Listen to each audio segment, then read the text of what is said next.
Good morning. Welcome back to the last class of human evolution. last class बोल बोल कर मैंने finally इसको खत्म कर दिया है.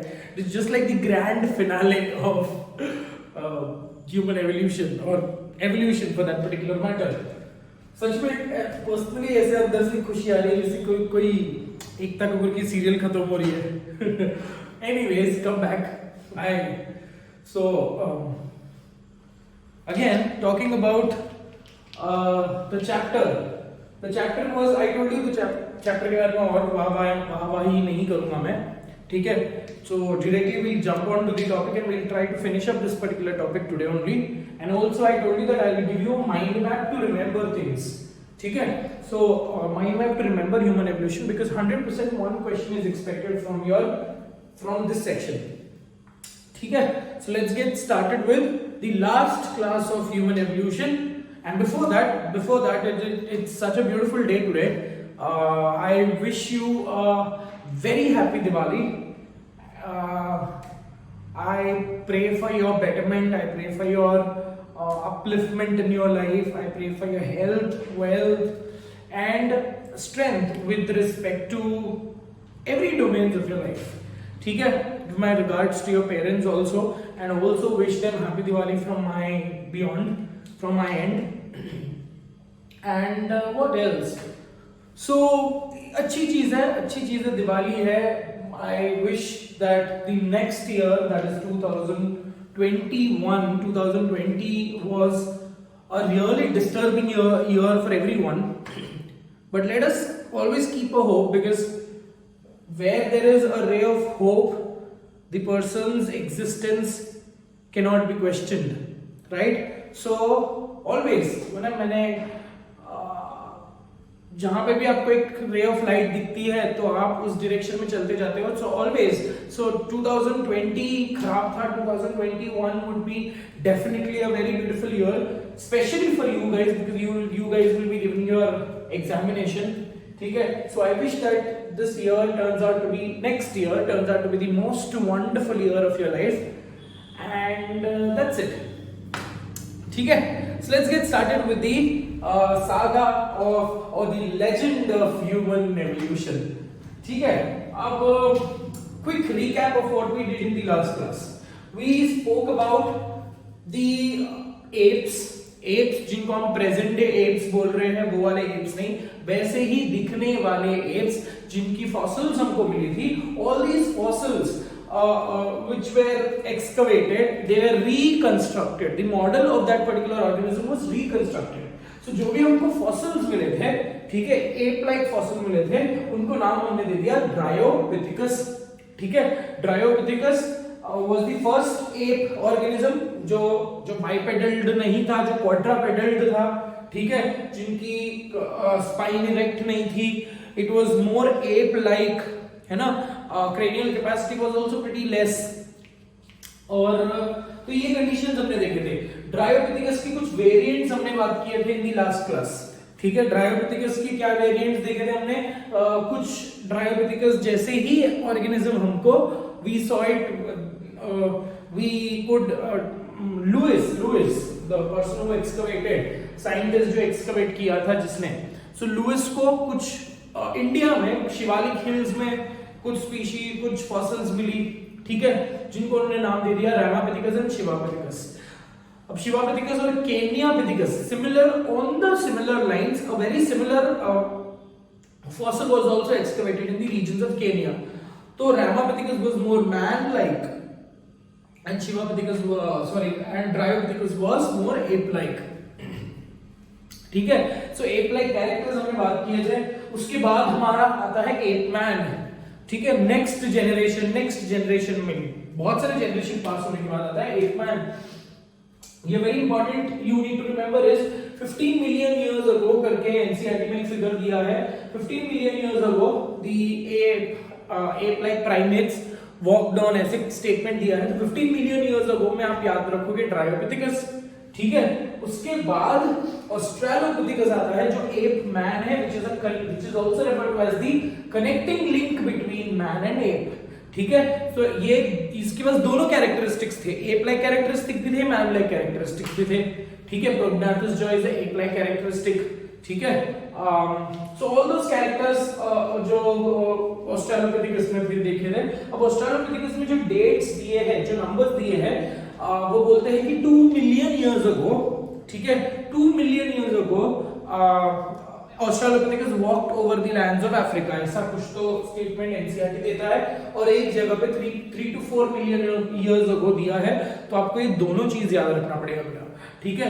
अब ऑप्शन में definitely they will not give you 3 to 4 and 2 दोनों साथ में नहीं दे देंगे, बट आपको ये दोनों फिगर याद रखना है। 3 to 4 million years ago also Australopithecus, और 2 मिलियन इयर्स अगो ऑल्सो ऑस्ट्रेलोपिथेकस, ठीक है बेटा।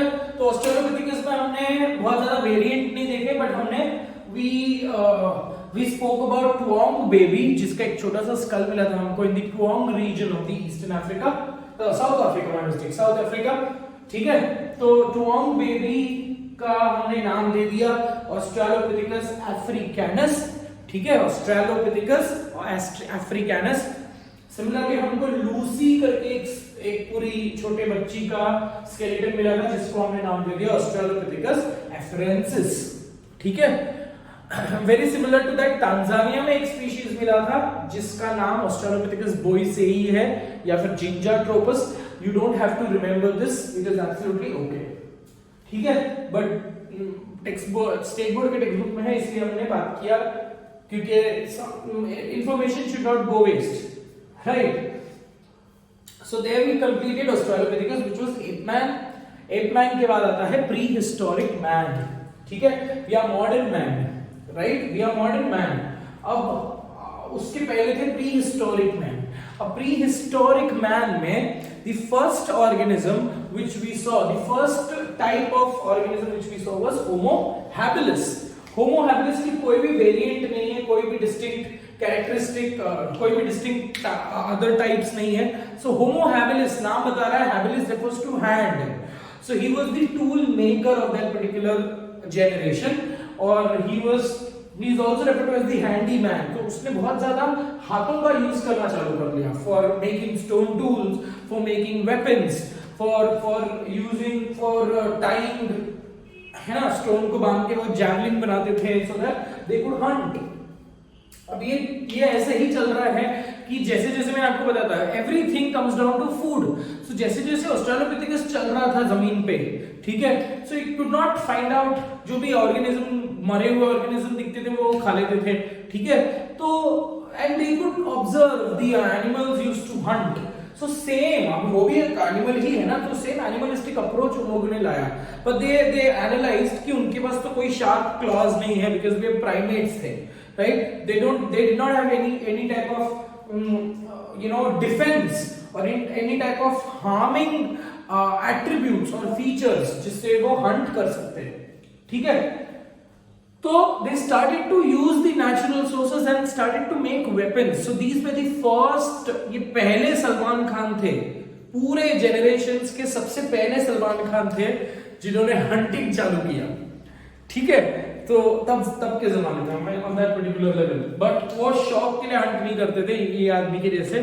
वो पापी पेट पालना है ना, तो भूखे तो नहीं रह सकते, तभी बच्चे, बीवी बच्चे तो नहीं थे उनको, because they never had civilization, just random groups, जैसे डॉग्स भी ग्रुप में रहते हैं, राइट। सो रैंडम ग्रुप्स में वो रहते थे, there was no emotional bonding और समथिंग लाइक दैट, ठीक है, सब एक जैसे दिखते थे एकदम। सो होमो हैबिलिस की जर्नी यहां पे खत्म होती है बेटा, ठीक है।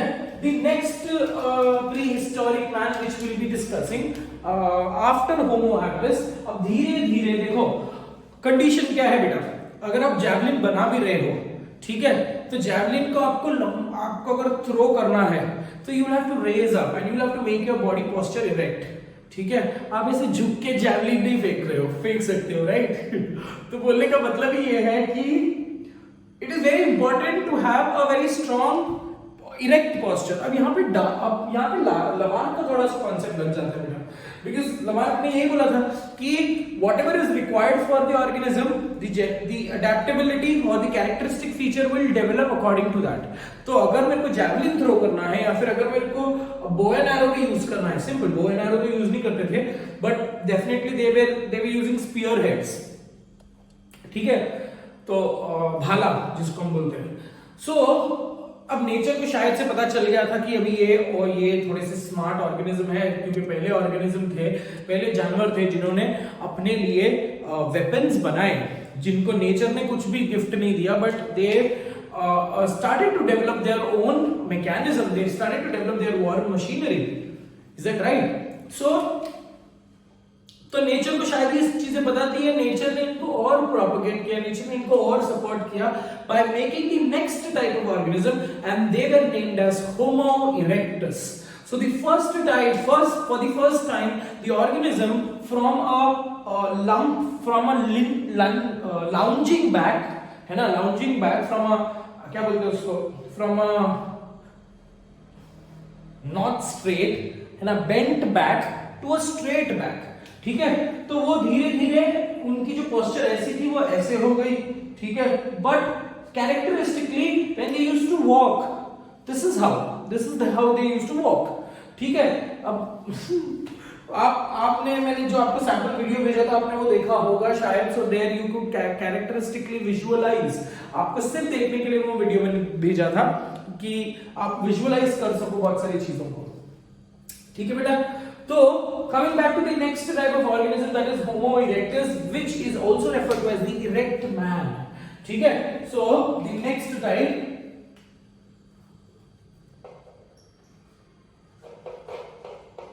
is Homo erectus.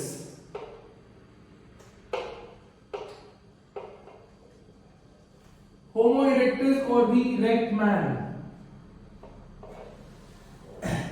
अब what you have to remember about Homo erectus, that Homo erectus का evolution was seen somewhere down the line around 1.5 million years ago। बहुत सिंपल है, देखो नंबर्स देखो कितना मस्त है, 15 मिलियन इयर्स अगो ड्रायोपिथेकस के लिए, उसके बाद डायरेक्टली हम जाते हैं 2 मिलियन पे, ठीक है, 15 मिलियन से 2 मिलियन, 2 मिलियन से वापस 1.5 मिलियन, ठीक है, 2 मिलियन एंड 1.5 मिलियन। सो आपको याद रखना है 15 is a very common number there, Dryopithecus भी 15 और ये Homo erectus 1.5, और दोनों के बीच में आता है, दोनों के बीच में 1.5 से थोड़ा सा ऊपर 2 या 3 to 4, है ना। So numbers are pretty easy on this to remember, but still we'll take up a live class to make sure कि कौन से dates या कौन से numbers आपको याद रखने हैं, ठीक है।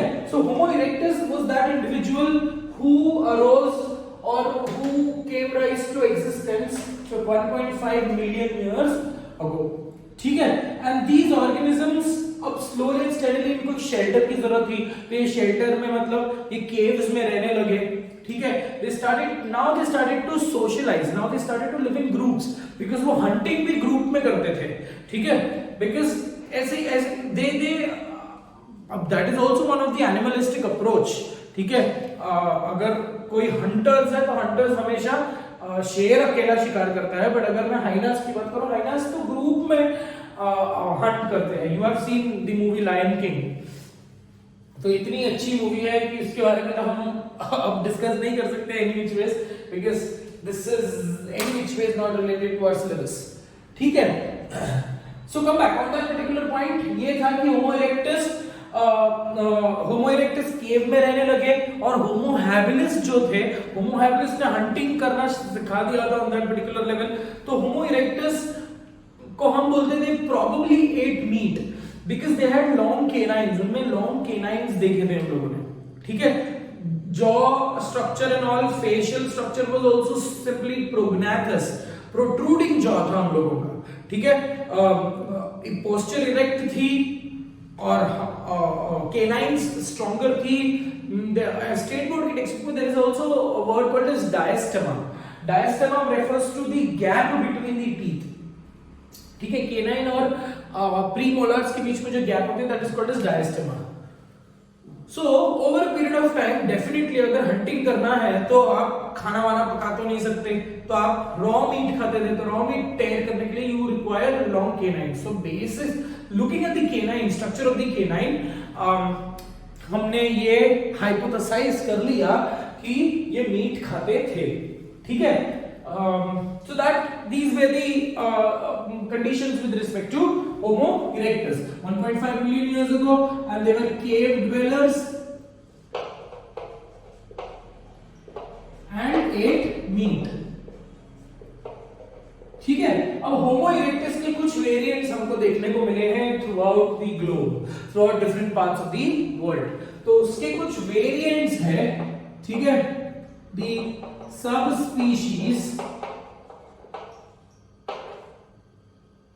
सबस्पीशीज ऑफ होमो इरेक्टस, तो अलग अलग जगह पे हमको फॉसिल्स मिली, इसीलिए हमने उस ऑर्गेनिज्म, बिकॉज जनरली हम ऐसे ही बात करते हैं ना कि अगर for example Periplaneta americana, because cockroaches were originally, हम मानते हैं कि ओरिजिनली वो अमेरिका से थे, ठीक है, इसलिए हमने अमेरिकाना डाल दिया। तो सिमिलरली ये ऑर्गेनिज्म भी, ये सब स्पीशीज भी थे होमो इरेक्टस, ये ओरिजिनली कोई जगह को बिलोंग करते थे, इसलिए हमने उनका नाम दे दिया तो सब स्पीशीज, ठीक है, homo erectus. So the first homo erectus or the first organism which we will be talking about under Homo erectus is the Java man, ठीक है।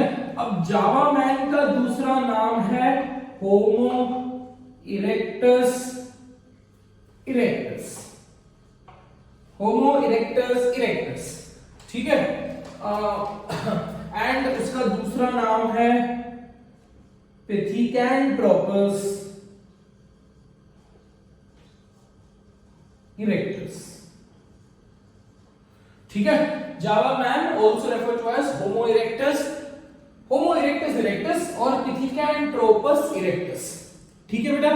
सो Homo erectus erectus ये जो नाम दिया है, this nomenclature was given by Mayer, whereas Pithecanthropus erectus was given by Dubois. Please do not pronounce this as Dubois, it is Dubois, ठीक है। Generally हम Louis is pronounced as Louis and not Louis. Lewis is Louis and not Lewis. Please make sure that you have correct pronunciation, at least with respect to these respectable scientists. Anyways, मैं तुम्हारा English teacher नहीं हूँ, तो कुछ भी बोल सकते हो आप। इसको मेरे हिसाब से तो आपको डुबॉय बोलना चाहिए, बट आपको अगर बोलना है डुबोइस तो आप बोल सकते हो, ऐसे ही बोल सकते हो, और आप अंगूठा भी छाप सकते हो सिग्नेचर के जैसे, ठीक है। So come back on that particular point. So Java man, now we know the regions of Java. South East Asia में ये एक आइलैंड है, Java, Sumatra, Bali, Indonesia, Malaysia, Singapore, ये सब जो छोटे छोटे पीसेस ऑफ आइलैंड्स है, Philippines etcetera. So there nearly on that particular in that particular area a specific fossil was being excavated, discovered, and उन लोगों ने उनको नाम दे दिया, क्योंकि वो जावा में मिला उनको, इसलिए नाम दे दिया जावा man, also referred to as Homo erectus erectus and Pithecanthropus erectus, ठीक है। Now one more important feature with respect to Homo erectus you need to remember is the cranial capacity. NCERT cranial capacity बोलता है, क्योंकि मैं cranial capacity important है इसलिए यहाँ पे लिख रहा हूँ, the cranial capacity is 900 cc. 900 cc refers to cubic centimeter. cranial capacity नहीं है, cc का फुल फॉर्म cranial capacity नहीं है बेटा, cubic centimeter. Is that very clear? So धीरे धीरे अगर आपने पिछले इसकी कंपेयर किया होंगे, पिछले इसकी कंपैरिजन में पिछले कंडीशन में the cranial capacity has increased gradually. अगर cranial capacity increase हो रही है, that means it is an indication that these organisms are developing with respect to their brain, with respect to they are now trying to understand, they are now having the ability to respond to a particular type of stimulus with a greater amount of thought और a greater amount of consciousness. ठीक है बेटा, तो ये हो गया जावा man के बारे में। अब जावा मैन के बारे में बाकी जो भी इंपॉर्टेंट चीजें हैं ये आप लोग खुद से पढ़ लो बेटा, क्योंकि वो एग्जाम में क्वेश्चन में नहीं आते। ठीक है, they will not ask you कि जावा मैन क्या खाता था और जावा मैन क्या कपड़े पहनता था, ये सब बकवास क्वेश्चन नहीं पूछेंगे। ठीक है, सो वही कंडीशन है, इरेक्ट मैन है, डेफिनेटली अगर इरेक्ट मैन है, so now he had the ability, erect position की वजह से ही had the ability to travel. अब ये ऑर्गेनिज्म एक जगह से अफ्रीका से अलग अलग जगह पे निकले होंगे, क्यों? अब देखो कंडीशन ऐसी है कि when I say this that all the organisms have arisen from African continent, तो अफ्रीका जो है ह्यूमंस का मदरलैंड है। All the organism, all the humans present on the face of the earth, कहीं पे भी हो, मंगोलिया का भी कोई ऑर्गेनिज्म का क्यों ना हो, बट दैट ऑर्गेनिज्म का रूट जो है that is from the African regions. But sir African region में अगर ये डेवलप हुए तो ये जावा में कैसे गए, है ना? अब दूसरे हम लोग देखेंगे पेकिंग मैन, और दूसरा एक और मैन है Heidelberg man. Peking man was seen in the regions of China. Heidelberg man का फॉसिल्स हमको मिले in the regions of Heidelberg, that is in the regions of Germany. So question ऐसा आता है कि सर अगर ऑर्गेनिज्म तो अफ्रीका के है, तो ये तब तो फ्लाइट भी नहीं थी सर, तो ये कैसे इतने दूर तक पहुंचे, इतने कोने तक कैसे पहुंचे? Now please try to understand here also there is a strategy. Now strategy क्या है? अगर किसी, एक बहुत अच्छी मूवी देखी थी मैंने जो मेरे को कभी नहीं समझी, that was 10,000 BC। Now 10,000 BC ये जो मूवी है that talks about how these pre historic stone age man, जिनको हम बोलते हैं स्टोन एज मैन, है ना, हाउ ये स्टोन एज मैन कैसे रहते थे, है ना, how they used to travel, उनका कबीला कैसे होता था, उनके कबीले में कोई अटैक कैसे करता था, है ना, how they used to travel from one place to another, because travel करना मतलब it is a very big task, है ना।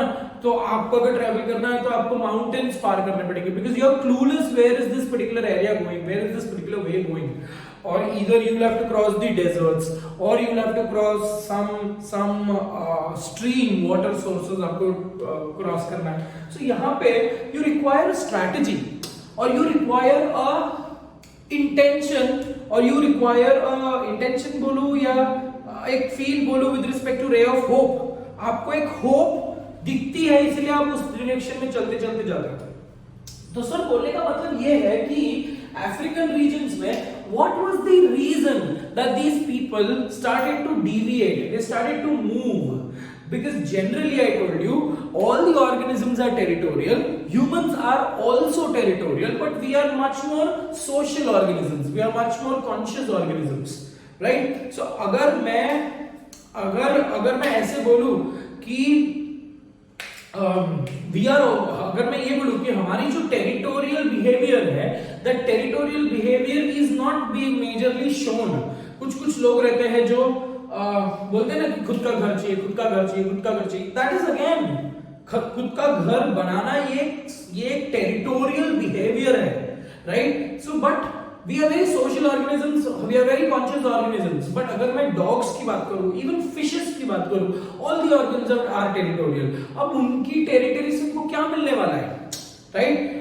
Why do you think ecosystem में, why do you think that every organism wants or requires a territory? Because territory, अगर एक organism को एक territory मिलती है, the organism can attain a function there, उस organism का वो अड्डा बना सकता है, वो नीश बना सकता है। So this is a general phenomena which has been studied in different organisms, that all the organisms are territorial because they are intentionally wanting to attain a particular function there। ठीक है, अगर वो फंक्शन अटेन कर लेंगे तो उनको उधर से कहीं जाना नहीं पड़ेगा। सेम कंडीशन ह्यूमन में भी होती है। अभी फॉर एग्जांपल हम इधर से उधर ट्रैवल करते रहते हैं, है ना, जिसको एक फिक्स्ड सिटी में जॉब नहीं होती वो तब तक वो ट्रैवल करता है। क्यों ट्रैवल करता है? ताकि मैं कोई तो एक सिटी में जाऊं और कोई तो एक सिटी में जाकर मैं फिक्स हो जाऊं। जैसे ही I become fix, I get क्या बोलते हैं इसके, एक फिक्स्ड जॉब मिल जाती है, हम उधर सेटल हो जाते हैं, we try to develop our own territory there. So same is the condition with respect to animals. So Homo erectus ऐसा था, अभी उसने हंटिंग करना चालू कर लिया था, वेपन्स बनाना चालू कर लिया था, और because of their erect posture they started to dominate, they started to be seen, they started to be known by the other organisms कि ये organism developed है। ठीक है, कॉमन सेंस है बेटा। एक डॉग एक बिल्ली से नहीं डरेगा जो छोटी है, बट एक डॉग, एक पपी बिल्ली से डर जाएगा, बट एक डॉग स्पेसिफिकली अगर मैं बोलूं गाय से नहीं डरेगा या शेर से नहीं डरेगा ऑन दैट पर्टिकुलर, शेर से डरेगा और गाय से भी डरेगा on that particular point, because size huge है।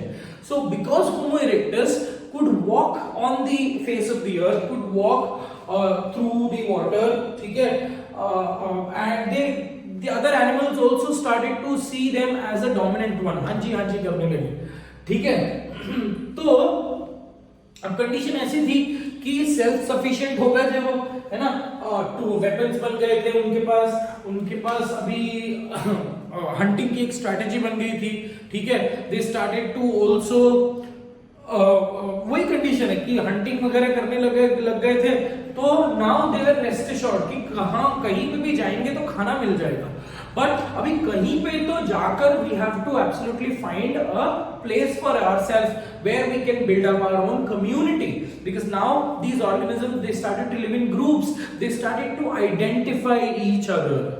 ठीक है, एक दूसरे को समझने लगे, एक दूसरे को there was some kind of connection. ठीक है, जिसकी वजह से that connection was absolutely driving them to live in groups. ठीक है, सोशल ऐसे हस्बैंड वाइफ की कंडीशन नहीं हुई थी, बट ग्रुप्स में रहने लगे थे। Communication was not a factor, communication अभी तक डेवलप नहीं होता बिकॉज ब्रेन में language centres were not developed. ठीक है, बट एक कंडीशन आ गया था कि वो ग्रुप्स में रहने लगे, सोशलाइज होने लगे, सोशल ग्रुप्स में रहने लगे ऑन दैट पर्टिकुलर लेवल। ठीक है, तो अफ्रीकन रीजन्स थे, अफ्रीकन रीजन से these organisms they were 1.5 million years ago, ठीक है, अफ्रीकन रीजन से these organisms started in search of a piece of land where they can live and make up their own family, where they can जहां पे उनको लगे कि सारे natural resources उनको मेहनत ना करने पड़े, सारे नेचुरल रिसोर्सेज उनको रेडिली इजीली अवेलेबल हो जाए, और जहां पे लोग कम रहे, जहां पे अपने जैसे लोग, because Africa was so densely populated by these organisms, but बाकी जहां पे भी है they were only those four-legged organisms, bipedal organisms नहीं थे, मतलब humans नहीं थे तभी दूसरे जगह पे। तो अफ्रीकन कॉन्टिनेंट से ये स्लोली एंड स्टेडीली कबीले के जैसे एक जगह से दूसरी जगह पे घूमते गए। ठीक है, अब island was a favourite option for them. अब सर क्वेश्चन तो ये है कि उन्होंने बोट बनाया होगा क्या, कि आइलैंड तक वो कैसे पहुंचे होंगे? शायद बनाया होगा, शायद ये आर्कियोलॉजिस्ट लोगों को कुछ रिमेन्स मिले होंगे जिसकी वजह से वो बोल रहे हैं कि अफ्रीकन रीजन से वो अगर कोई एक छोटे पीस ऑफ आइलैंड में ट्रैवल कर रहे हैं, so definitely they would have to cross that massive sea, right? तो अचानक से तो वो नहीं जा पाएंगे, इसलिए तो एक प्रिमिटिव टाइप की बोट वगैरह बनाया होगा उन लोगों ने।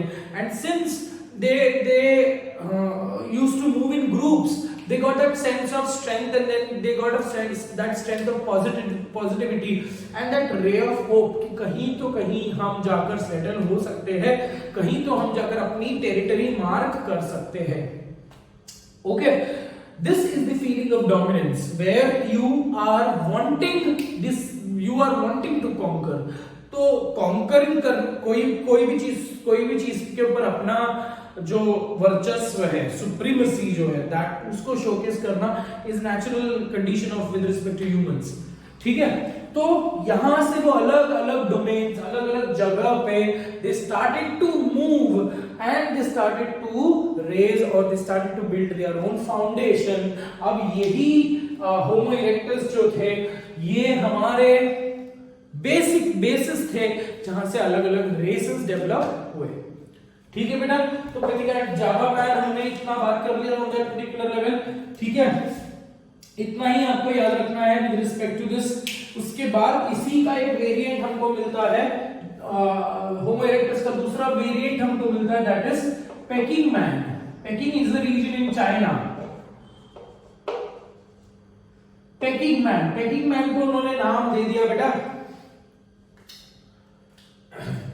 पेकिंग मैन को उन्होंने नाम दे दिया होमो इरेक्टस पेकिनेंसिस, ठीक है। और दूसरा नाम दे दिया उन लोगों ने सिनैंथ्रोपस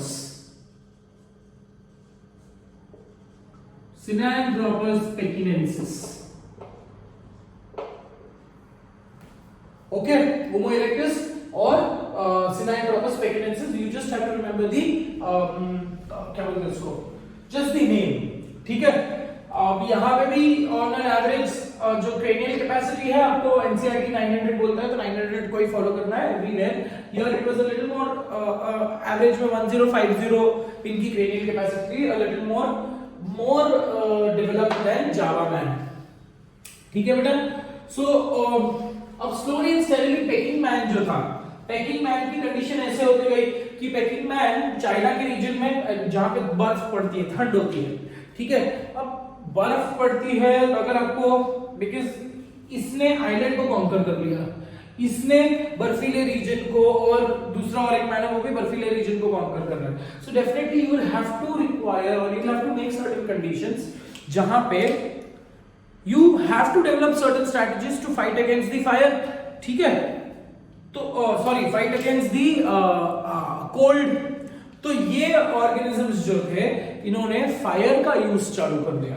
सो हेडिलबर्ग, पेकिंग मैन जो है, is very well known to use fire in his existence. तो हम जो बचपन में हमने पढ़ा था कि फायर चालू कर लिया, फिर स्लोली एंड स्टेडीली व्हील का फॉर्मेशन हुआ, जो उन लोगों ने व्हील डेवलप किया, व्हील से वो पॉटरी वेसल्स वगैरह बनाते थे, ठीक है। स्टोन टूल बनाते बनाते फायर इन्वॉल्व कर लिया उन लोगों ने, और फायर की वजह से slowly and steadily started to cook food. अब जब फूड बनाना है, slowly and steadily agriculture, they started to practice agriculture. All of that happened, all of that thought process that happened because of the shift or because of the development in the cranial capacity, ठीक है।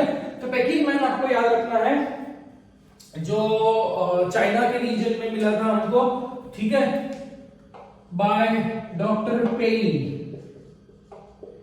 discovered in the regions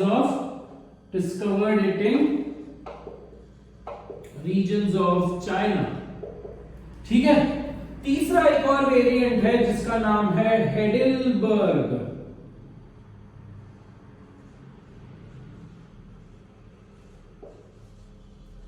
Heidelberg man, or also referred to as Homo erectus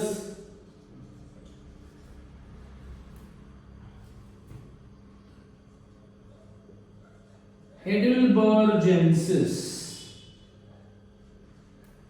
और नहीं, इतना ही है, इसका दूसरा नाम नहीं है, Homo erectus heidelbergensis, again seen in the regions of, this was excavated in the regions of Heidelberg or Heidelberg in Germany, ठीक है। अब जर्मनी में तो कंडीशन बहुत ही खराब है, बहुत ज्यादा वहां पे ठंड पड़ती है, तो स्लोली एंड स्टेडीली ये जो हेडिलबर्ग मैन है, ये हेडिलबर्ग मैन से ही हम मानते हैं कि नेक्स्ट जो हमारा नियांडरथल मैन है वो हेडिलबर्ग मैन से ही इवॉल्व हुआ है। So slowly and steadily these prime pillars है, ये प्राइम पिलर्स है जिससे हम होमो सेपियंस का एवोल्यूशन मानते हैं एट एवरी लोकल स्टेशन। पहला तो हमारा पूरा का पूरा स्टेशन कहां पे था, सिर्फ अफ्रीका में था। तो ये तीन ऑर्गेनिजम्स, स्पेसिफिक तीन ही नहीं है, बहुत सारे अदर ऑर्गेनिजम्स भी है, बट हमारे डोमेन में भी ओनली, और हमारे सिलेबस के हिसाब से भी only I have to talk about these three, ठीक है। But there are several others also. So these are the pillars जिन्होंने हमारी फाउंडेशन को they laid the foundation of, I'm not able to put it in a very correct Hindi, but they laid the foundation of different Homo sapiens of different areas, ठीक है। कि आप ये समझ रहे हो कि ब्रांचिंग हुए, ठीक है। अब slowly and steadily these Heidelberg man, Peking man, Java man, they started to live in that particular area and slowly and steadily उनको उस एरिया के हिसाब से उनकी बॉडी होम्योस्टैटिकली एंड फिजियोलॉजिकली चेंज होते गए. So Homo erectus में we studied 3 subspecies, that is Homo erectus erectus, Homo erectus pekinensis and Homo erectus heidelbergensis. ठीक है. After Homo erectus we move on to the next type. Homo erectus का ये क्या था बेटा? cranial capacity क्या था? 900 cubic centimeter. ठीक है.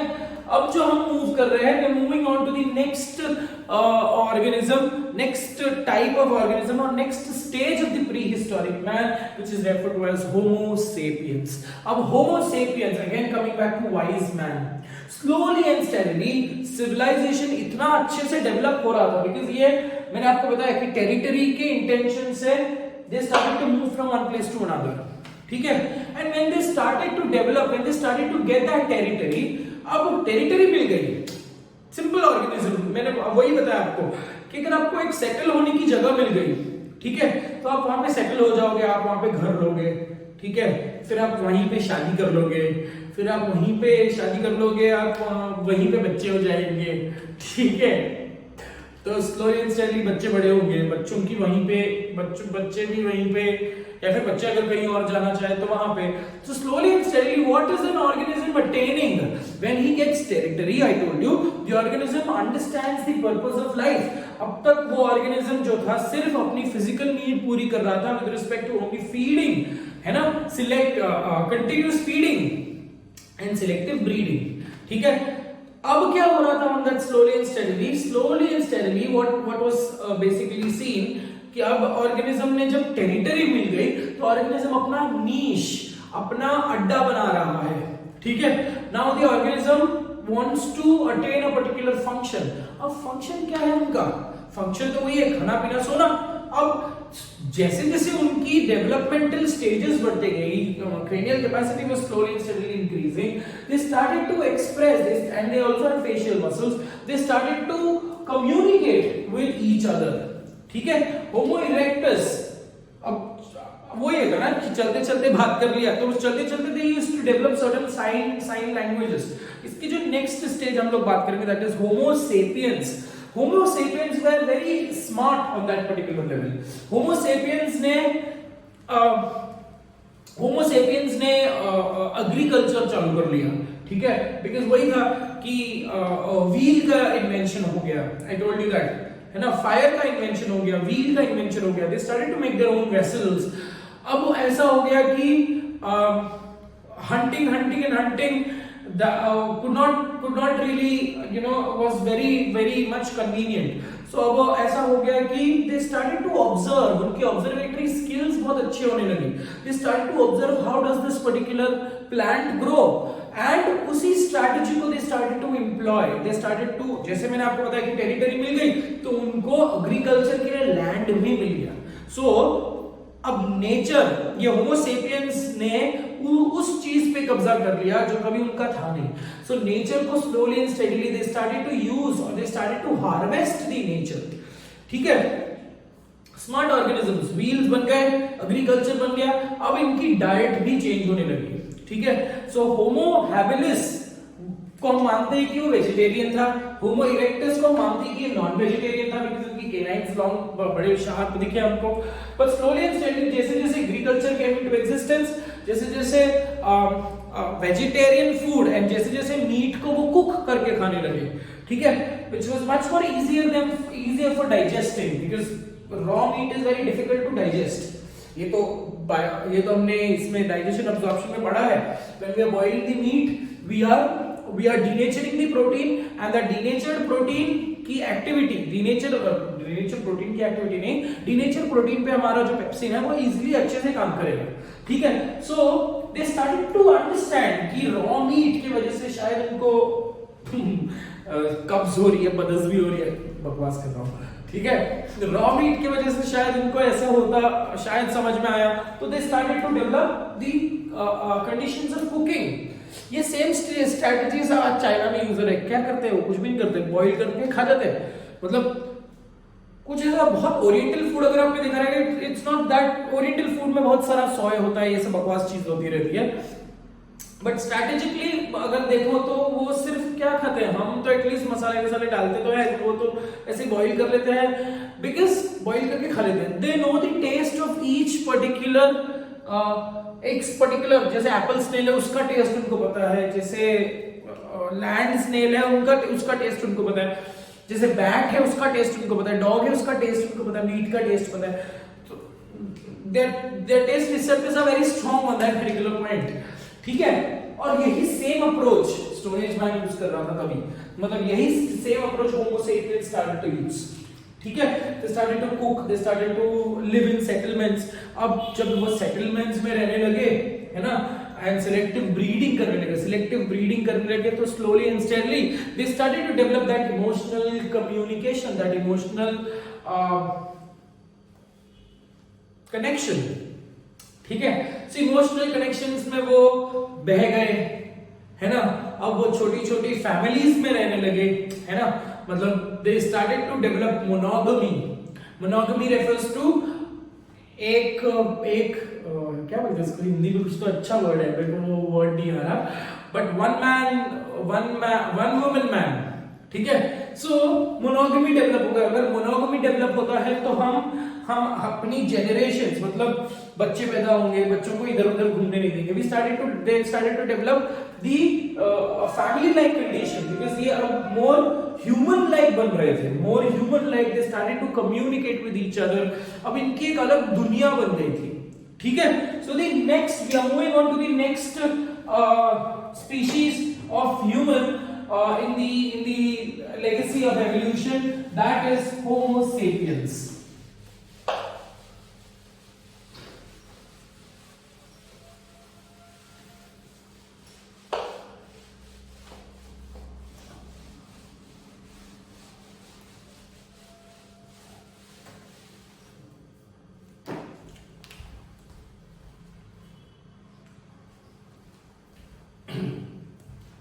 All right.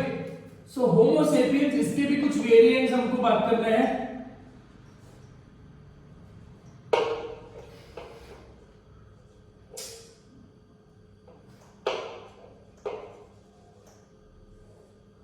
Homo sapiens also referred to as the wise man, ठीक है। Homo sapiens की Homo sapien मॉडर्न मैन की जो क्रेनियल कैपेसिटी है that is somewhere around 1300 to 1400 CC, ठीक है, 1300 to 1400 CC. But Homo sapiens का जो क्रेनियल कैपेसिटीज है दैट इज वेरिएबल, ठीक है। we'll come back to that. So Homo sapiens, I told you, they started to live in settlements, they started to live in groups, they started to have emotional contacts with each other, ठीक है। अब यहां पे भी हम सब species की बात करेंगे। The first subspecies which developed और जो एक्सटिंक्ट हो गई completely, and under homo sapiens we have the first subspecies which is referred to as Neanderthal man.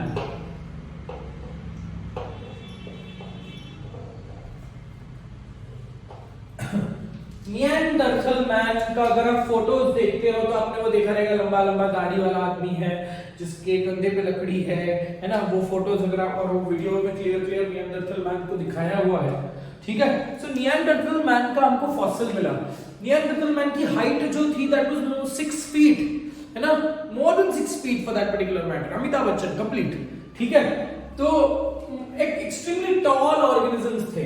अब टॉलनेस का एक फीचर, एक पर्टिकुलर रीजन ये भी हो सकता है बिकॉज ये जो ऑर्गेनिजम्स थे कोल्डर एरियाज को बिलोंग कर रहे थे, कोल्डर एरियाज में ये रह रहे थे, राइट। सो कोल्डर एरियाज की वजह से द ऑर्गेनिज्म, जैसे मैंने आपको ये पंजाब की स्टोरी बताई थी, पंजाब की एग्जांपल बताया था कि पंजाब, हिमाचल, यहाँ पे नेचुरली जो जेनेटिक जीन पूल है, यहाँ के लोगों के जीन पूल में ही all the females are also heavy, hefty, है ना, सबकी हाइट टॉल होती है ना, और सब गोरे होते हैं। तो ये जीन पूल ही ऐसा है बिकॉज जितने बिकॉज वो कोल्डर एरिया से आते हैं, तो अगर उनकी बॉडी मस्कुलेचर बहुत स्ट्रांग है, हेवी बॉडी है ना, So homeostatically that would be an add-on advantage for them.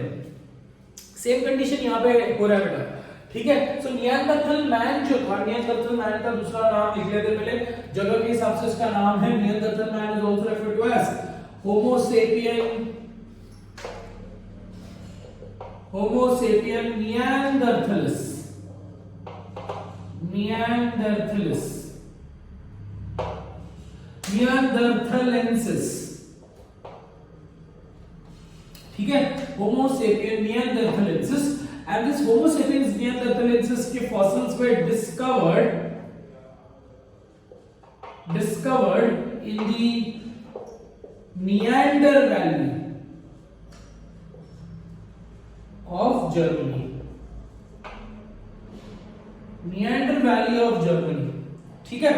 So on that level आपको यही याद रखना है कि नियांडरथल मैन जो है somewhere down the line he was existing. They lived in the regions of Central Asia, in the regions of Central Asia somewhere down the line 1 lakh to 40,000 years ago, ठीक है। सो सेंट्रल एशिया पर इनकी fossils जो आपको नियांडर valley में मिली, ठीक है। अब सेंट्रल एशिया में these organisms had nearly the same cranial capacity. इनकी cranial capacity जो है somewhere down the line, cranial capacity is on an average 1450 cc, and this 1450 cc is present day human. So something very special about Neanderthal man, इनकी जो height थी, that height was also approximately 6 feet, 6 feet की इनकी height थी, ठीक है। और specifically ये जो organisms थे जो colder region से आ रहे, they started to develop clothes because they started to understand कि ये अब कपड़े पहनना बहुत ज्यादा इंपॉर्टेंट है ना, प्राइवेट पार्ट्स को ढकना बहुत ज्यादा इंपॉर्टेंट है ना। और एक कंडीशन ये भी थी बेटा, क्योंकि कोल्डर रीजन से आते थे तो they started to protect themselves, ठीक है। They started to develop that strategy of protection. तो ये हाइड यूज करते थे एनिमल्स की स्किन बना यूज करके वो कपड़े बनाते थे, ठीक है। They used to make clothings for themselves, they used to make certain water bottles, vessels for themselves using these animal hide, ठीक है। तो नियांडरथल मैन का स्पेशलिटी ये है बेटा कि इसने सबसे पहली बार कपड़े बनाए अपने लिए, started to develop strategies to cover himself, coat himself, etc. ठीक है।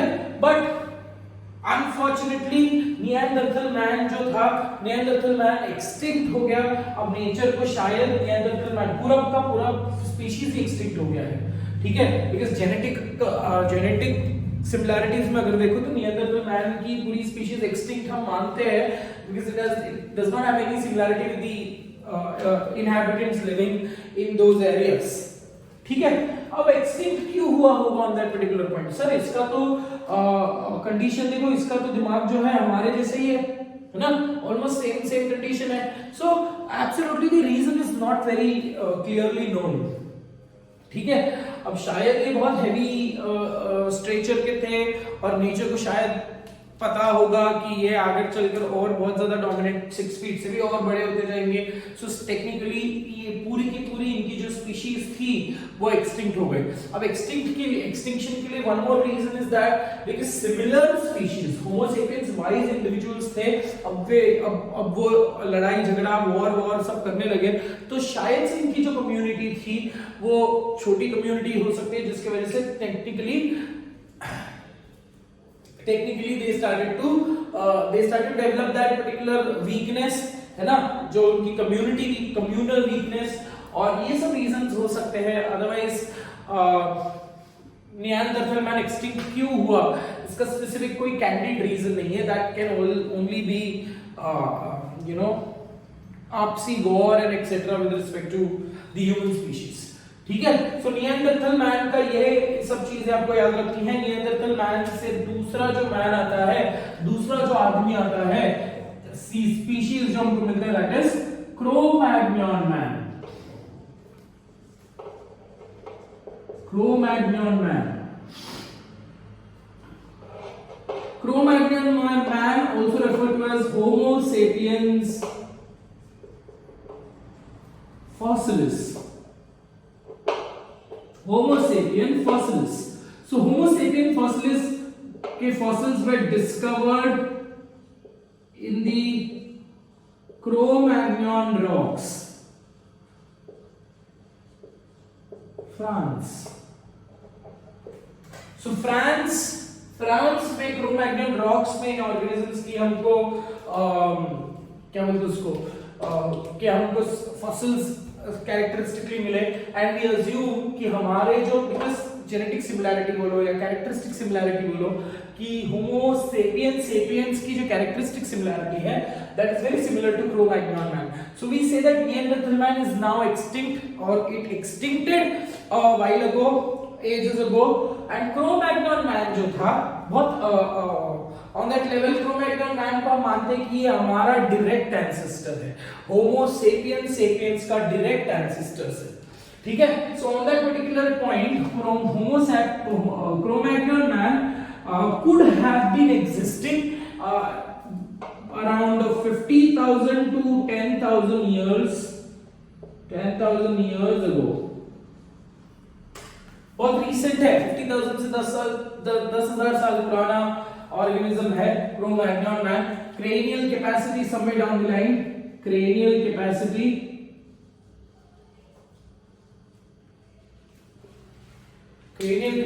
was 1600 cc.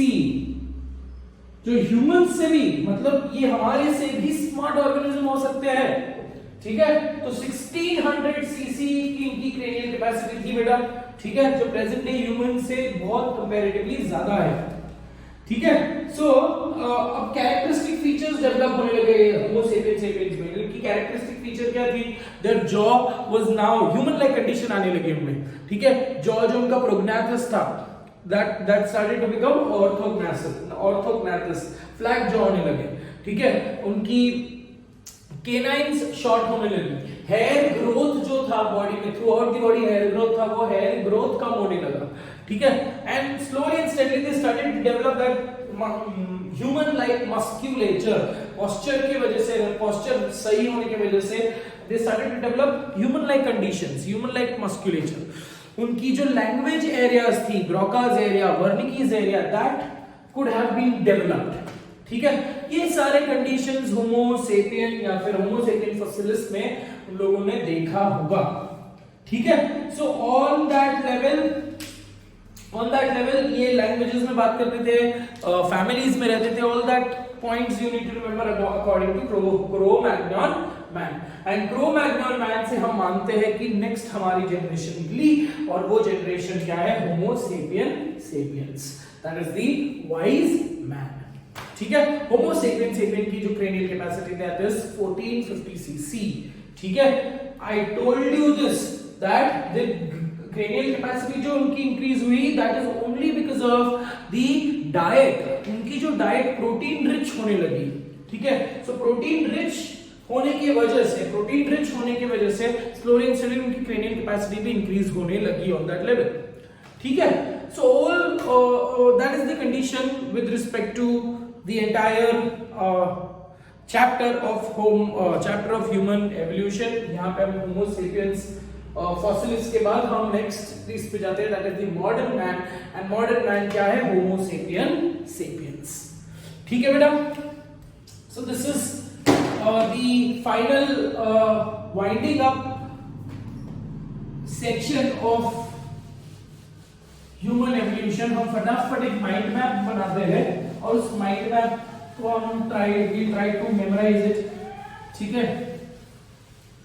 या फिर फ्लो चार्ट के फॉर्म में, इसमें आपने इतना सब कुछ तो एक बार रीड कर लिया, बट फ्लो चार्ट के हिसाब से अगर मैं बना लूं तो that would be much more convenient for you guys.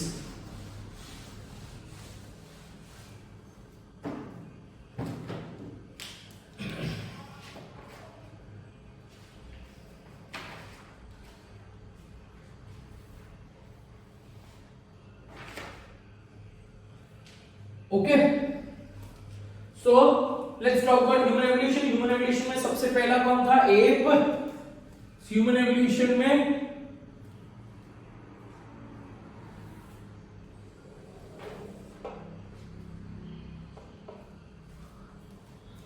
सबसे पहले कौन थे बेटा? एप्स। ठीक है, उसके बाद कौन आए? उसके बाद आया app man,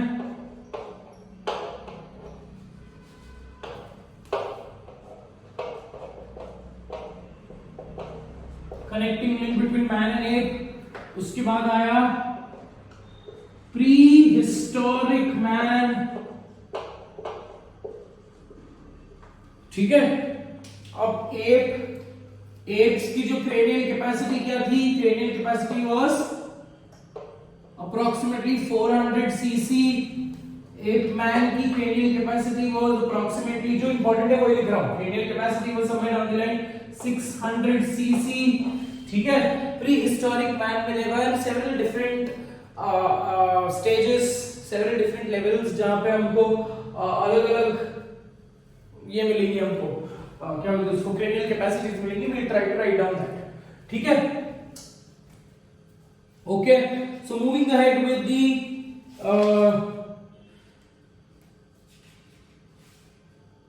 alright, so let's go ahead and talk about ape mans, apes. So apes में हमको पहले कौन से फीचर्स मिले, कौन से कंडीशंस मिले? ड्रायोपिथिकस मिला।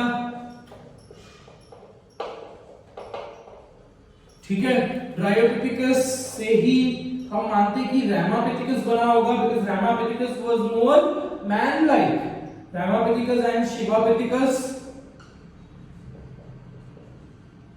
they were more man like, तो लेगेसी ऐसी जाती है ड्रायोपिथिकस, उसके बाद रामापिथिकस। रामापिथिकस के बाद आता है next, that is ऑस्ट्रालोपिथिकस।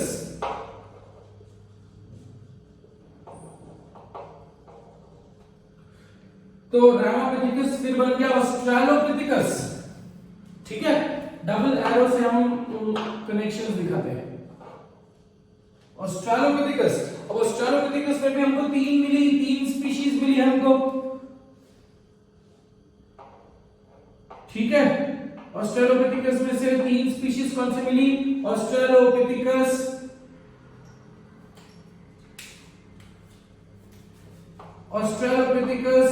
अफ्रीकानस, ऑस्ट्रालोपिथिकस अफ्रांसिस,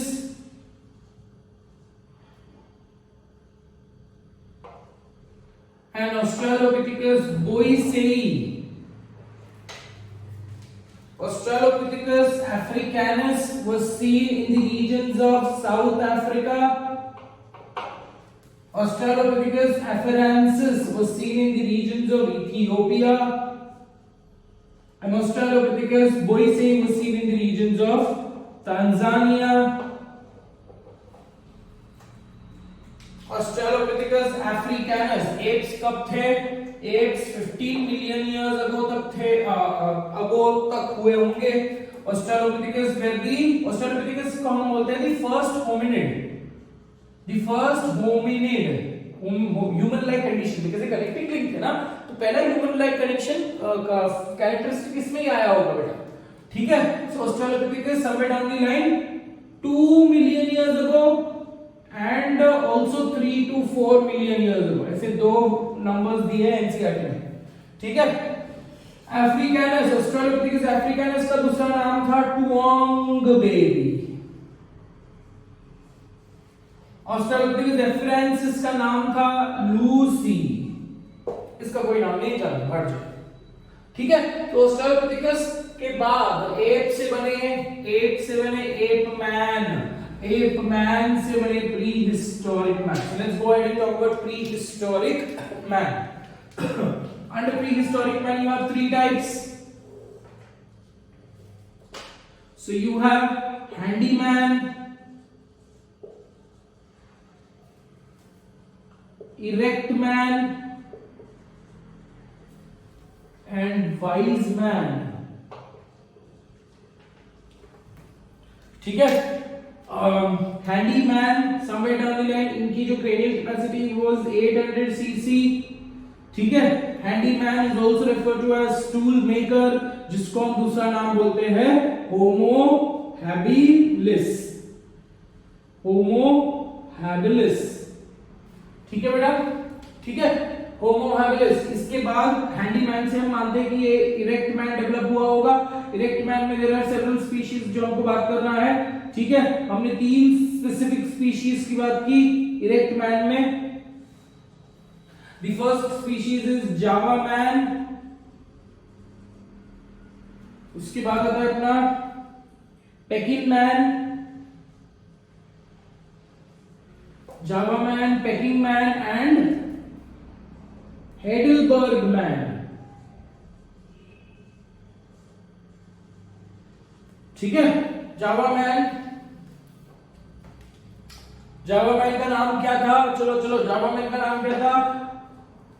homo erectus और दूसरा नाम क्या था? पिथिकैंथ्रोपस इरेक्टस, ठीक है।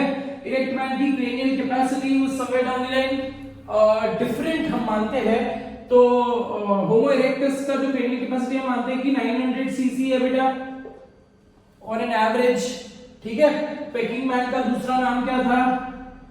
Homo erectus pekinensis, also Sinanthropus erectus, ठीक है, in the regions of China. Heidelberg man का दूसरा नाम क्या था? होमो इरेक्टस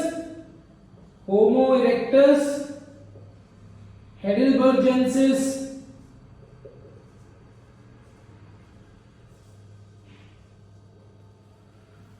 ठीक है। So that was with respect to erect man. अब बात करते हैं वाइज मैन की। वाइज मैन में दो वेरिएशंस देखे हमने, Neanderthal man and Cro Magnon man. Neanderthal man की cranial capacity is 1450 CC and Cro Magnon man की cranial capacity 1600 CC. Neanderthal man got extinct, मानते हैं कि नियांडरथल मैन एक्सटिंक्ट हो गया, ठीक है। मतलब प्री हिस्टोरिक मैन में से इरेक्ट मैन से वाइज मैन बना, ठीक है। अब ये वाइज मैन से नेक्स्ट बना होगा wise man, that is Homo sapiens sapiens. But जब वाइज मैन से वाइज मैन बन रहा था तो एक स्पीशीज एक्सटिंक्ट हो गई एंड दैट वाज नियांडरथल मैन।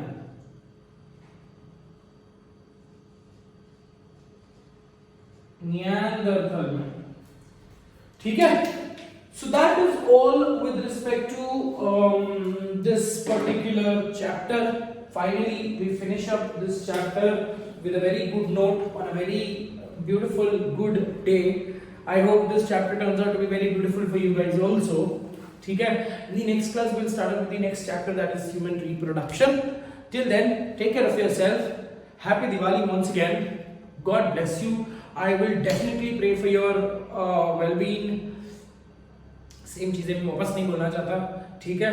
से and I miss you guys and you guys will always be in my prayers whatever the conditions are, ठीक है। Thank you so much for being with me. God bless you. Bye.